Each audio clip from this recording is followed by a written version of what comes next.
Hello, my name is Jennifer Cowan, and I am a registered nurse and student of the Capella BSN program. In this presentation, I will discuss the intervention I created for Mr. Robert Cowan and its impact over the past 3 weeks. In addition, I will discuss the use of evidence-based literature to create the intervention, the use of technology as a component of the plan, the implications of policy to the plan, and how the plan matched my predictions. Finally, I will discuss my personal and professional growth throughout the BSN program. Before I begin my presentation, there are a few people that I would like to thank for their guidance through my capstone experience. First, I would like to thank my husband, Matt, who was always there to review and critique all my assignments throughout the program. His feedback and recommendations proved to be invaluable. Next, I would like to thank Miss Kelly Haney. Kelly and I have known each other for almost 20 years, and when it comes to nutritional science and diabetes intervention, she is, without a doubt, the smartest person I know. Finally, I would like to thank my capstone professor, Dr. Denise Stagg, whose feedback and guidance through the capstone experience made the difference. So let us begin. Part 1. Assess the contribution of your intervention. It has been approximately 3 weeks since I presented the intervention to Mr. and Mrs. Cowan. Since the plan includes ongoing coaching, assessment, and monitoring, I decided to wait a few weeks before creating this video in order to assess how well the plan is working and what impact it is having on Mr. Cowan. I am very happy to report that both Mr. and Mrs. Cowan have embraced the program with enthusiasm and a sense of determination. Although the program was designed for Mr. Cowan, Mrs. Cowan has adopted the guidelines for her own health and has been a rock for Mr. Cowan over the past 3 weeks.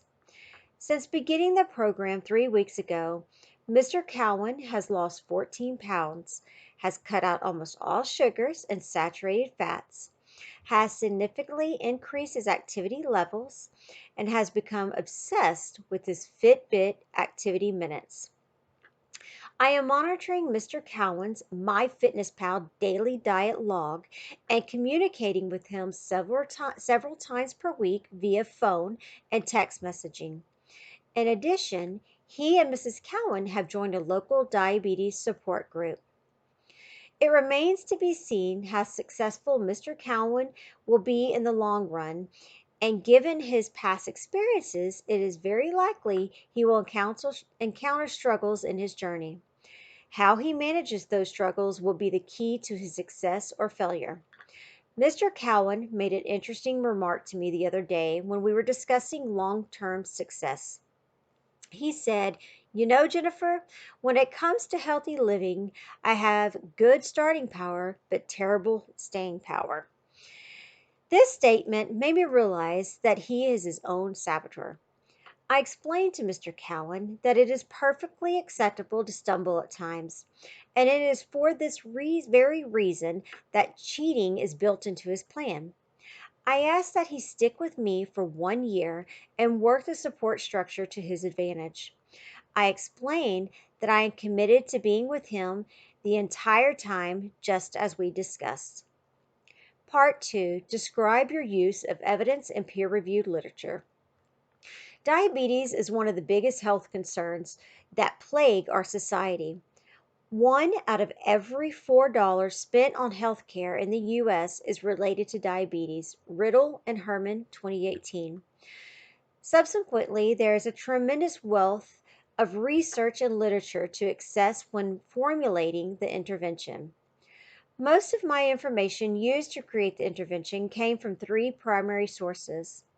The first source used to access diabetes peer-reviewed literature was the Capella Library, primarily the CINAHL Complete database. More than 40 articles from the database were reviewed throughout the capstone process, and all were current. Although some of the articles came from other sources, The SANAL database was by far the most fruitful. The second source of evidence-based information came from the American Diabetes Association, ADA, and the Centers for Disease Control, CDC. These organizations are the forefront in not only the fight against diabetes, but are also a wealth of information for diabetes resources and education. The value of the ADA and CDC is its practical nature. Academic journals and scientific and technical, and do not always present information in a readily applicable manner. The ADA and CDC, however, provides information that can be presented to anyone regardless of healthcare knowledge. The final source of information used to build Mr. Cowan's intervention came from my collaboration with Miss Kelly Haney. Kelly is a registered clinical dietitian and holds a master's degree in nutritional science from the Texas Women's University. Ms. Haney has advanced specialty training in patient diabetes education and has spent years working with diabetic patients on an inpatient and outpatient basis. Ms. Haney's guidance was extremely valuable, and not only did I learn a tremendous amount of information from diabetes, but Ms. Haney provided valuable insight on how to deliver diabetes education, answer questions, address concerns, and motivate my patients. Part 3, assess the degree to which you successfully leveraged healthcare technology. When putting together the intervention plan for Mr. Cowan, it became apparent the use of technology could be a beneficial tool in supporting goals and desired outcomes. However, convincing Mr. Cowan to use technology was a concern from the beginning.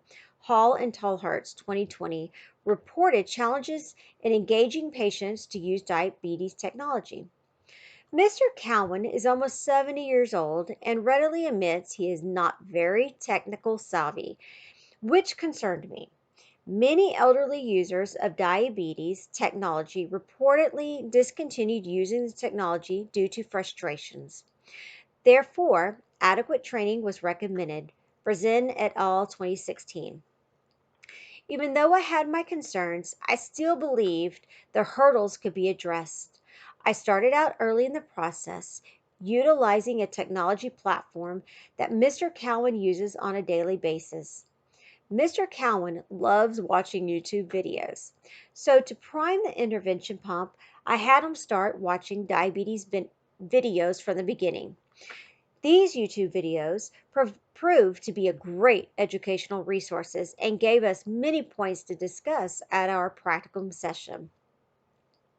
In addition to the videos, I wanted to utilize technology in a way that allowed Mr. Cowan to get ongoing feedback in his efforts, allowed for tracking diet and activity, and gave me, his coach, a platform to monitor him. For this, I chose the MyFitnessPal app and the Fitbit activity tracking watch. Mr. Cowan had never used either one of these platforms and seemed somewhat hesitant when I brought it up to him in our third practicum session. Fortunately, his wife is an avid user of both of these platforms and was very helpful in convincing him to use the technology and working with him through the learning curve. To my satisfaction, Mr. Cowan had purchased the Fitbit Ionic and started using MyFitnessPal a week prior to the intervention presentation. During the presentation, we spent some time discussing his early experience, and I felt confident he would continue to use them. It has now been almost a month since he has started using the platforms, and he seems to really like it. He has become very engaged in racking up activity points on his Fitbit and loves the barcode applications for logging food. As his coach, I can track his activity and food log from my phone, and over the past 3 weeks, I've had no issue with him not using it daily. So far, it has been a success. Part 4. Explain how health policy influenced the planning and implementation. During the capstone process, I researched many different aspects of healthcare policy and how it impacts diabetes and diabetic patients.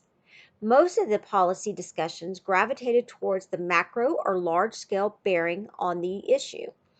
My intervention, however, is a personalized health improvement plan in which specific nursing policy had to be applied. To accomplish this, I utilized the scope of practice as outlined by the Texas Board of Nursing. The scope of practice is published into the Texas law and provides the standards that govern registered nurses in Texas.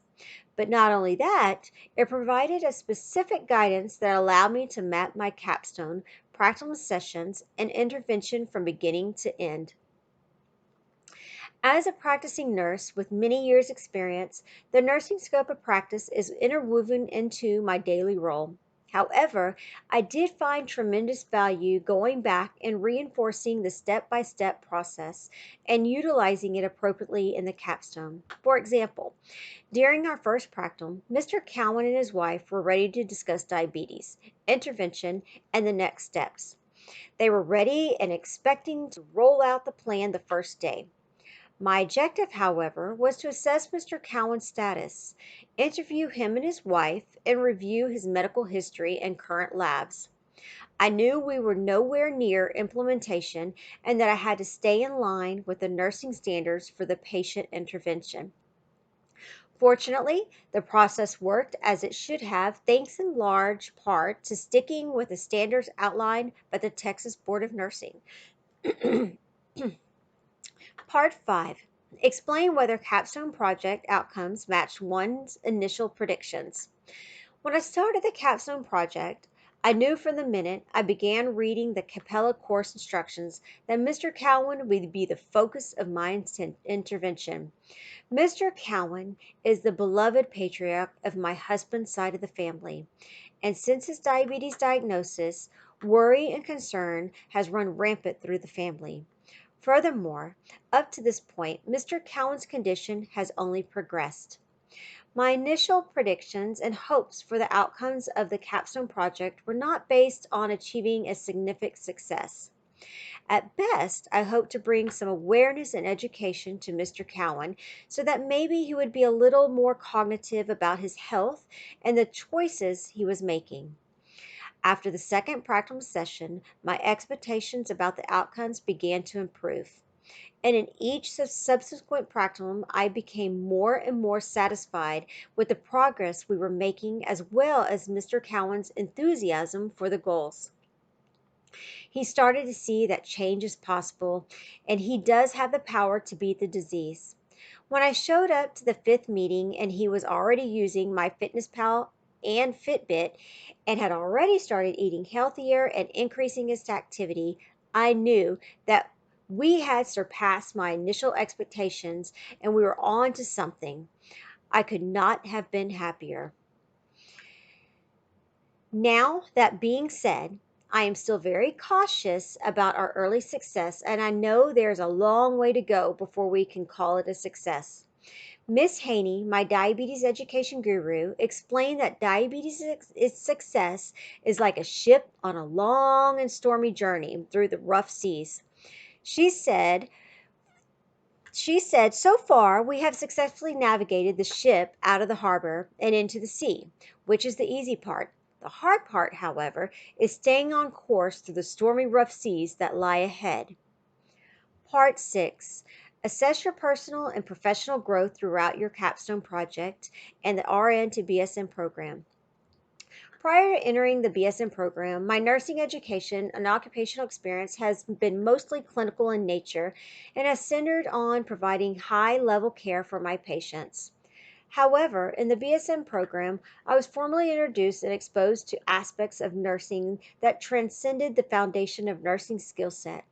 I received in-depth instructions on topics such as leadership, care coordination, healthcare policy, technology, continuous quality improvement, and evidence-based decision making. Although prior to this I had some basic understanding about these subjects, some more than others, I had no formal exposure to them in the educational setting. Furthermore, that what limited knowledge I did have, I did not understand how to apply them in a clinical setting. The Capella BSN program has not only provided me with tools and resources to better understand the next level nursing concepts.